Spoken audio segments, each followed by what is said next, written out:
امریکی صدر Donald Trump Iran پر دوبارہ حملوں کا اشارہ، کہا جنگ بندی کی ضرورت شاید نہ ہو لیکن پڑ بھی سکتی ہے۔ ٹرمپ نے دعویٰ کیا کہ امریکہ نے ایران کی 90% میزائل فیکٹریز تباہ کر دی ہیں اور ایران کی معیشت پابندیوں کے باعث تباہی کی طرف جا رہی ہے۔ ایران جوہری ہتھیار نہیں رکھ سکتا اور معاہدے کے لیے بےتاب ہے، جبکہ ایرانی قیادت کے حوالے سے غیر یقینی صورتحال ایک بڑا مسئلہ ہے۔ ایران جنگ ختم ہوتے ہی تیل کی قیمتیں کم ہو جائیں گی۔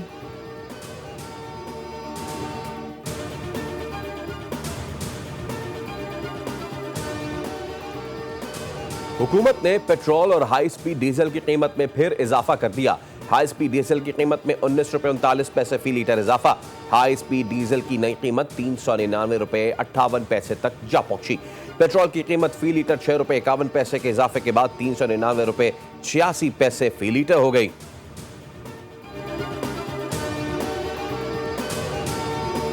وزیر اعظم کا معاشی صورتحال کے پیش نظر موٹر سائیکل سواروں، پبلک اور گڈز ٹرانسپورٹ کے لیے گزشتہ ماہ دی گئی سبسڈی میں 1 ماہ کی مزید توسیع کا فیصلہ۔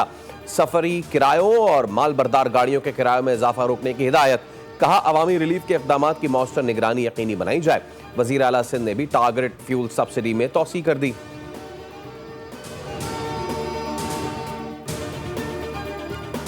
سیکیورٹی فورسز نے خیبر پختونخوا میں پاک افغان سرحد پر دراندازی کی 2 کوششیں ناکام بنا دی۔ 28 اور 29 اپریل کو مؤثر کارروائیوں کے نتیجے میں بھارتی اسپانسرڈ 13 خارج ہلاک ہو گئے۔ ISPR کے مطابق مومند میں کارروائی میں 8 خارج اور شمالی وزیرستان میں 5 خارج مارے گئے۔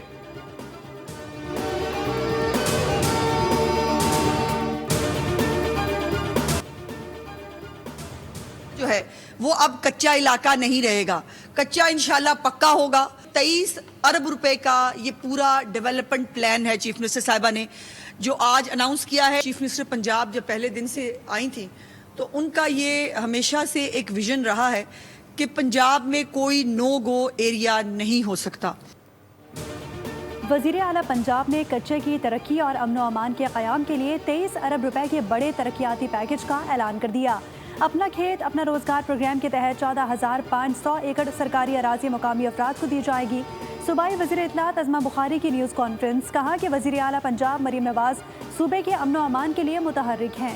صوبے میں اسکولوں، اسپتالوں، سڑکوں اور پلوں کی تعمیر، ٹرانسپورٹ اور کلینک آن ویلز کی فراہمی شامل ہے۔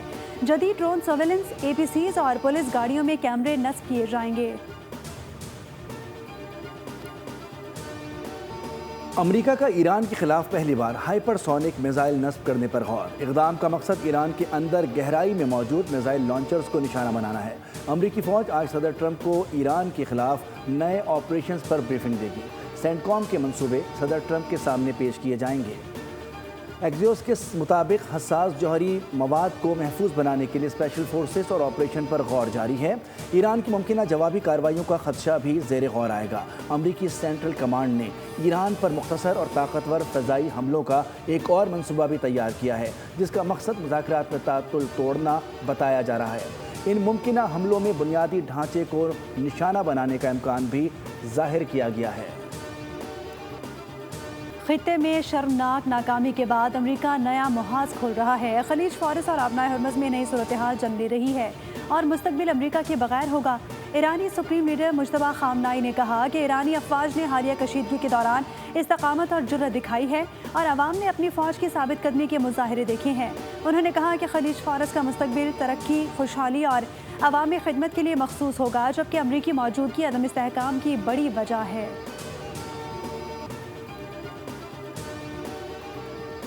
ایران کو کہنا ہوگا کہ وہ ہار گئے ہیں، کیونکہ ہم ایران کے خلاف جنگ میں اپنے مقاصد تقریباً حاصل کر چکے ہیں اور ایران کے ساتھ فون پر مذاکرات جاری ہیں۔ ایران کی بحری ناکہ بندی جوہری معاہدے تک جاری رہے گی۔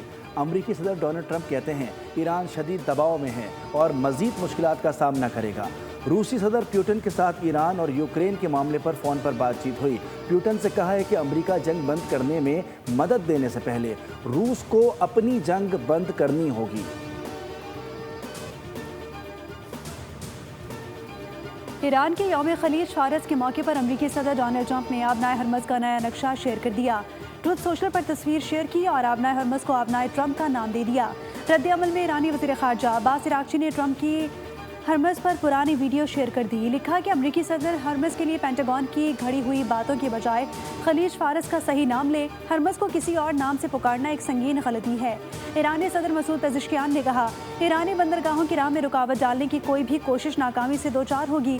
باقر کالیباف بولے کہ امریکی جارحیت سے تیل کی قیمت $140 فی بیرل تک جانے کا امکان ظاہر کر دیا.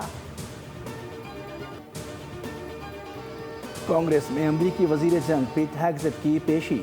ارکان کے تندو 23 سوالات پر ہیگزٹ جواب نہ دے سکے. آرو کھنہ نے پیٹ ہیگزٹ سے پوچھا کہ ایران میں اسکول پر حملے میں جو طلبہ شہید ہوئے ان کا ذمہ دار کون ہے. ہیگزٹ آئیں بائیں شائیں کرتے رہے.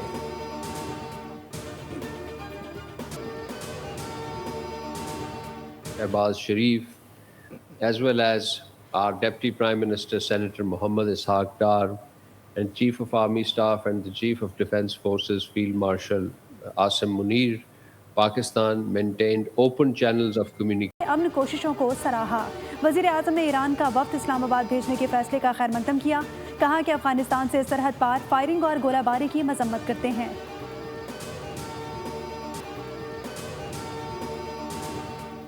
اسلام آباد ہائی کورٹ میں 190 ملین پاؤنڈ کیس کی سماعت. سزا معطلی اور اپیلوں پر بحث. چیف جسٹس نے ریمارکس دیے کہ طے شدہ اصول کے مطابق اپیل مقرر ہو جائے تو سزا معطلی غیر مؤثر ہو جاتی ہے. بیرسٹر سلمان صفدر نے کہا کہ 7 ماہ سے کوئی ریلیف نہیں ملا. ہم صرف بشرا بیبی کی حد تک سزا معطلی کی درخواست کرتے ہیں. عدالتی فیصلے میں قید تنہائی کی کوئی سزا شامل نہیں تو پھر جیل حکام اس کا اطلاق کیوں کر رہے ہیں. عدالت نے کہا کہ ہم مرکزی اپیلوں پر سماعت کے لیے تیار ہیں اور جیل حکام کو طلب کرنے کا بھی کہا جا سکتا ہے.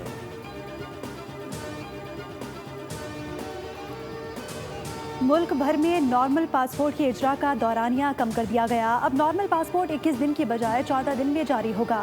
وزیر داخلہ محسن نقوی اور وزیر مملکت طلال چودھری کی زیر صدارت اجلاس میں فیصلہ.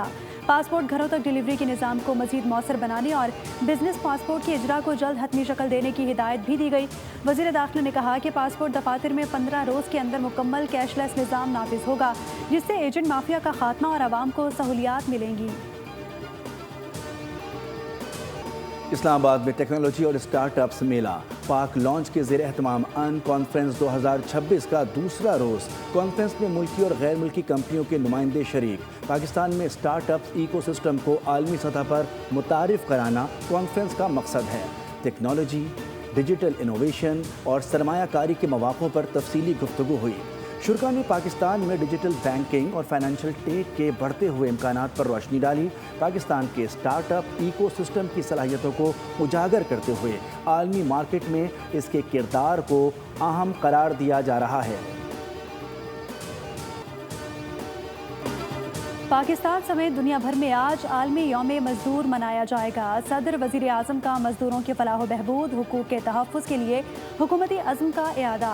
پیغامات میں کہا کہ یہ دن مزدوروں کے حقوق، ان کے سماجی تحفظ، منصفانہ جرت اور کام کے محفوظ ماحول کے بارے میں کوششیں کرنے کی یاد دلاتا ہے. 1 مئی 1886 کو جب شکاگو کے مزدوروں، سرمایہ داروں اور صنعت کاروں کی جانب سے استحصال پر سڑکوں پر نکل آئے تو ان کے مطالبات سننے کی بجائے پولیس نے مزدوروں کے جلوس پر فائرنگ کر دی جس سے سینکڑوں مزدور جاں بحق ہو گئے. میں اضافہ ہونے جا رہا ہے کراچی میں اور اس بات کے امکانات ہیں کہ اتوار یا پیر کے روز یہ درجہ حرارت 39 یا 40 کو بھی چھو سکتا ہے. دیکھیں ہم اپریل سے اب مئی کی طرف جا رہے ہیں. مئی اور جون جو ہے وہ ہمارے گرم ترین مہینے ہوتے ہیں اور ایکسپیکٹڈ ہے کہ شاید یعنی کہ آپ کہہ سکتے ہیں کہ سندھ میں تو آلریڈی ایک مائلڈ ہیٹ ویو چل رہی ہے تو مئی کے دوران جو ہے وہ کراچی میں بھی ہیٹ ویو آ سکتی ہے. کراچی سمیت سندھ بھر میں ہیٹ ویو کا الرٹ جاری. درجہ حرارت معمول سے 4 تا 6 ڈگری زیادہ رہنے کا امکان. محکمہ موسمیات کے مطابق 3 مئی تک ہیٹ ویو کی صورتحال متوقع ہے. جام شورو، دادو، شہید بے نظیر آباد، کشمور گھوٹکی، سانگھڑ گرمی کی لپیٹ میں ہیں. کراچی میں گزشتہ روز بھی زیادہ سے زیادہ درجہ حرارت 36 ڈگری تک تجاوز کر گیا. محسوس کیا جانے والا درجہ حرارت 44 ڈگری تک جا پہنچا. اسلام آباد میں تیز بارش اور ژالہ باری سے موسم خوشگوار ہو گیا. سبسکرائب کریں اور بیل دبائیں تاکہ کوئی خبر رہ نہ جائے.